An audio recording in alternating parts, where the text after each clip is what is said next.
The Flayed Hand. One evening, about 8 months ago, I found myself at the lodgings of our friend Louis R., enjoying a lively gathering with fellow university students. We drank punch, smoked, discussed literature and art, and shared jokes, just like any group of young men.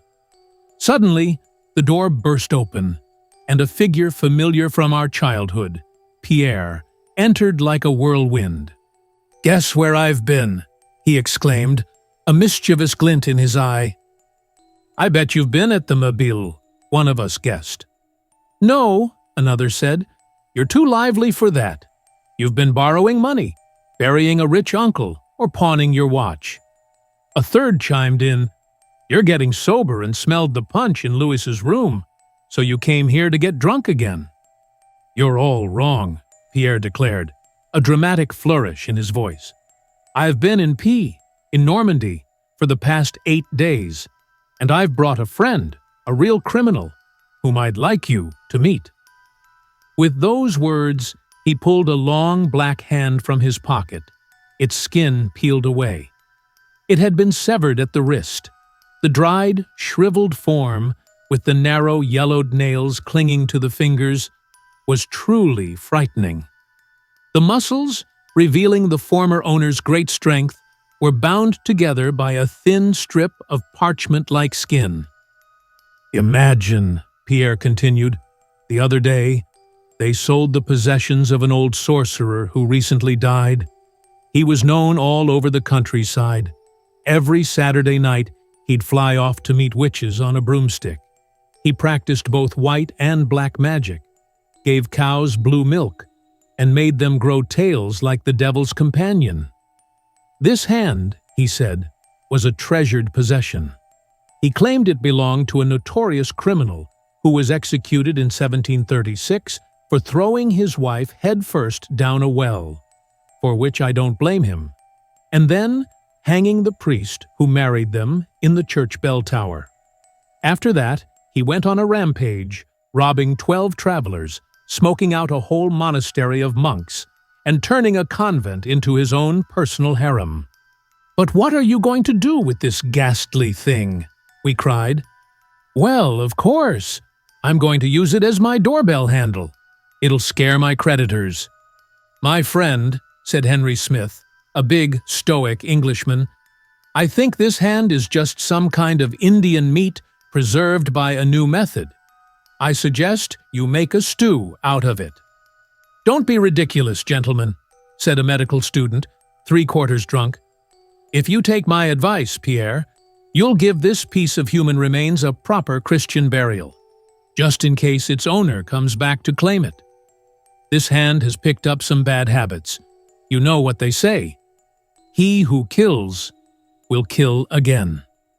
And he who drinks will drink," our host added as he poured a large glass of punch for the student, who drained it in one go and promptly fell asleep under the table. His sudden departure was met with laughter, and Pierre raised his glass to the hand, saying, "To the next visit of thy master." We moved on to other topics, and soon everyone went home. The next day, around 2 o'clock, I stopped by Pierre's room. He was reading and smoking. "How are you doing?" I asked. "Fine," he replied. "And how's your hand?" "My hand? Didn't you see it on the doorbell? I put it there last night when I got home. Speaking of which, guess what happened? Some idiot, just trying to be funny, rang my doorbell around midnight. I asked who was there, but nobody answered, so I went back to bed." At that moment, the landlord, a fat, overly confident man, entered without greeting us. "Sir," he said, "I must insist that you remove that ghastly thing from your doorbell. If you don't, I'll have no choice but to ask you to leave." "Sir," Pierre replied with seriousness, "you are insulting a hand that doesn't deserve it. Do you know it belonged to a man of noble lineage?" The landlord spun on his heels and stormed out without a word. Pierre followed him, removed the hand, and attached it to the bell cord hanging in his alcove. "That's better," he said.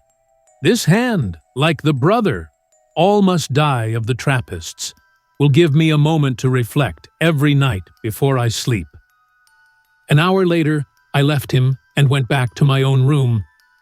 I slept poorly that night.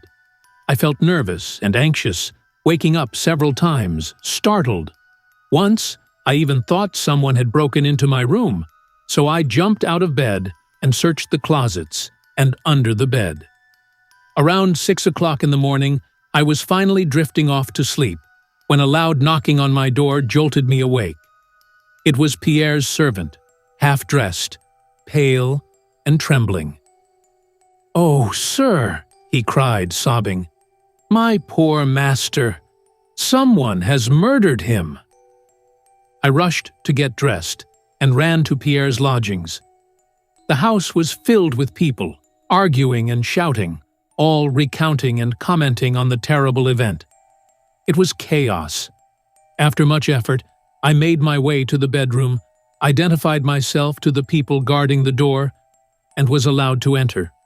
4 police officers stood in the middle of the room, pencils in hand, examining every detail, whispering to each other, and writing notes. 2 doctors were huddled by the bed where Pierre lay unconscious. He wasn't dead, but his face was contorted in an expression of absolute terror. His eyes were wide open, his dilated pupils fixed on something unseen, something terrifying. His hands were clenched tight. I pulled back the quilt that covered him from the chin down and saw deep marks on his neck, like the imprint of 5 fingers. There were drops of blood on his shirt.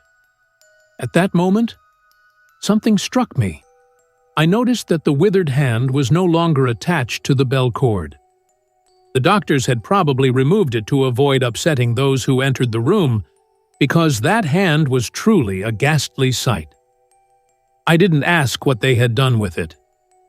The next day, I clipped the following story from the newspaper, reporting the crime and all the details the police had gathered. A horrifying attack took place yesterday on the life of the young student, Mr. Pierre B., a member of one of Normandy's most respected families. He returned home around 10 o'clock last night and excused his valet, Bouvin, from further service, claiming he was tired and going to bed. Around midnight, Bouvin was suddenly awakened by the furious ringing of his master's doorbell. Frightened, he lit a lamp and waited. The bell stopped for a minute, then rang again with such force that the terrified servant ran out of his room to wake the concierge, who then summoned the police. After about 15 minutes, 2 policemen broke down the door. They were met with a horrifying scene. The furniture was overturned, evidence of a violent struggle between the victim and his attacker. In the middle of the room, on his back, rigid, with a pale face and frighteningly dilated eyes, lay the motionless body of young Pierre B., with deep marks of 5 fingers on his neck. Dr. Bourdian was called immediately, and his report states that the aggressor must have been incredibly strong and have had an exceptionally thin and sinewy hand, because the fingers left 5 deep wounds in the victim's flesh, almost like bullet holes. The wounds were so deep they were close to meeting. There is no clue to the attacker's motive or identity. The police are investigating thoroughly.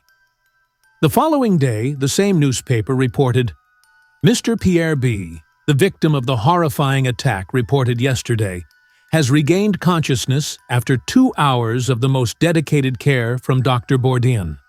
His life is not in danger, but it is feared that he has lost his sanity. No trace of the attacker has been found. My poor friend was truly insane. For 7 months, I visited him every day at the hospital where we had placed him, but his mind never returned to normalcy. He would mutter strange things in his delirium, and, like most madmen, had a single, overwhelming fixation. He believed he was constantly being pursued by a specter. One day, they sent for me urgently, saying he was worse, When I arrived, I found him dying. For 2 hours he lay still. Then, suddenly, he sat up in bed, despite our efforts to hold him down, waving his arms as if gripped by terror. "Take it away! Take it away! It's strangling me! Help! Help!" He circled the room twice, screaming, then fell face down, dead. Since he was an orphan, I was tasked with taking his body back to the small village of P in Normandy, where his parents were buried. This was the same village he had come from the night he had brought us the Flayed Hand while we were drinking punch at Louis R's. His body was placed in a leaden coffin, and 4 days later, I walked sadly beside the old priest who had taught him his first lessons, to the small cemetery where they dug his grave. It was a beautiful day, with sunshine streaming down from a clear sky. Birds sang from the blackberry bushes where we, as children, had often stolen to eat the berries. I remembered Pierre and me sneaking behind the hedge and squeezing through the gap we knew so well, at the end of the field where they buried the poor. We would return home with our cheeks and lips stained black from the berries. I looked at the bushes. They were full of fruit. I picked some, almost without thinking, and put them in my mouth. The priest had opened his prayer book and was muttering his prayers softly. At the end of the path, I heard the sound of the grave diggers' spades as they dug the grave. Suddenly, they called out. The priest closed his book, and we went to see what they needed. They had found a coffin. A stroke of the pickaxe had cracked the lid, and we saw a skeleton of unusual height, lying on its back. Its hollow eyes seemed to glare at us, menacing and defiant. I felt unsettled, I don't know why, almost afraid. "Wait!" one of the men shouted. "Look! One of the man's hands has been cut off at the wrist. Here it is." He picked up a large, withered hand from beside the skeleton and held it out to us. "See?" cried the other, laughing. "See how it stares at you, like it's going to jump at your throat to get its hand back." "Go," said the priest. "Leave the dead in peace and close the coffin. We will bury poor Pierre somewhere else." The next day, everything was finished, and I returned to Paris. I had left 50 francs with the old priest for masses to be said for the soul of the man whose tomb we had disturbed. The end. If you liked the story, hit that like button and subscribe for more videos. Let me know your thoughts in the comments below. Was there anything that surprised you? Who's your favorite character in the story? I can't wait to hear your thoughts.